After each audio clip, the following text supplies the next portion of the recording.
sa isang pagkakataon, may binanggit si Attorney Sal Pamelo na kung hihilingin daw po ng Philippine government na i-custody si dating Pangulong Duterte, maaring ikonsidera ng ICC. Pwede po ba yon?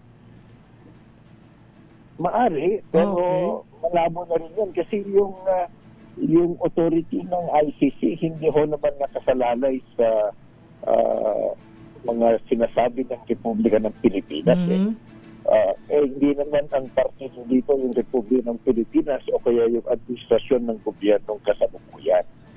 So maaaring subukan mo na yan, pero ang tinitignan ng ICC, itong taong ito ba pag binigyan ng pansamantalang paglaya, ibabalik pa.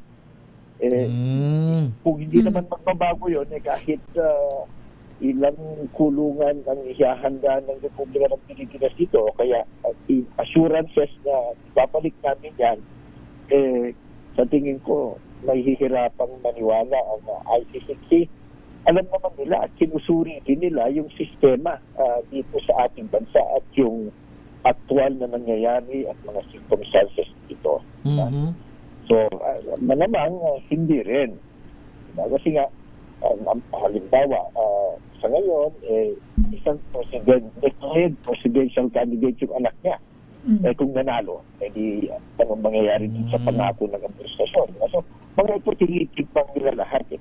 Pangalawa, alam din nila, public knowledge na dito sa Pilipinas, talagang talamak ang politikahan.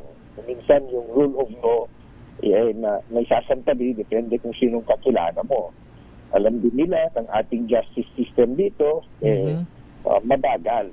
At alam din nila ang ating law enforcement at administration of justice dito, kung minsan nababasiran na ng politika, pera o kaya puwersa. So, itong mga circumstances, kahit gagawin siguro yan, baka hindi ganung katimbang sa ICC.